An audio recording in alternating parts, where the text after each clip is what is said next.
1 Kings chapter 3. Early promise of Solomon's reign. Solomon allied himself by marriage with Pharaoh, king of Egypt. He married the daughter of Pharaoh, and brought her to the city of David, until he should finish building his own house, and the house of the Lord, and the wall around Jerusalem. The people were sacrificing on the high places. However, for up to that time no house had been built for the name of the Lord.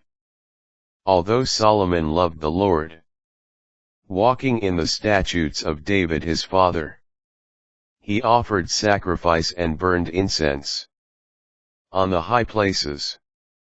The king went to Gibeon to sacrifice there, because that was the great high place.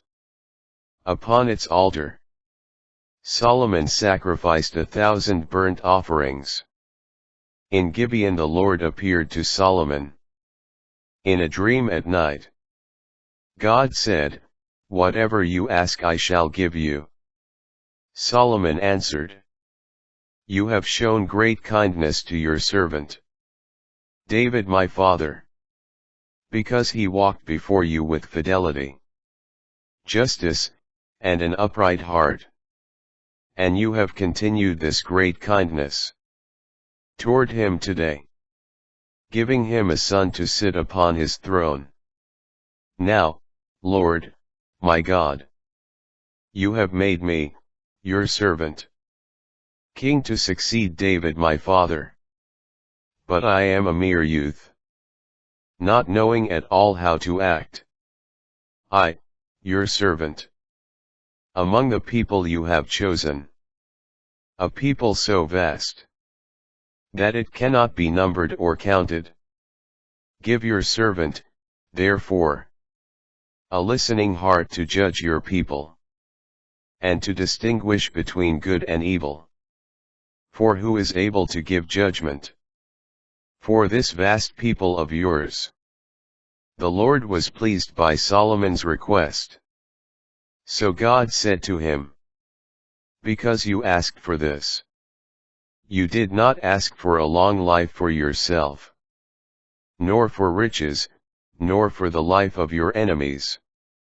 But you asked for discernment, to know what is right. I now do as you request.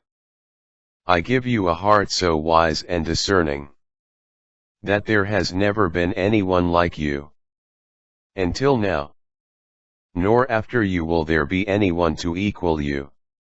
In addition, I give you what you have not asked for.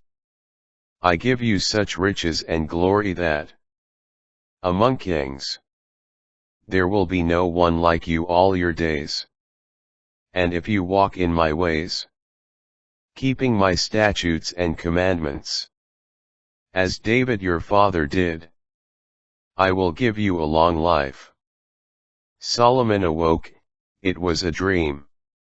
He went to Jerusalem, stood before the ark of the covenant of the Lord, sacrificed burnt offerings and communion offerings, and gave a feast for all his servants. Solomon's listening heart. Later, 2 prostitutes came to the king and stood before him. One woman said, "By your leave, my lord, this woman and I live in the same house, and I gave birth in the house, while she was present. On the 3rd day after I gave birth, this woman also gave birth. We were alone. No one else was in the house with us. Only the 2 of us were in the house. This woman's son died during the night, when she lay on top of him.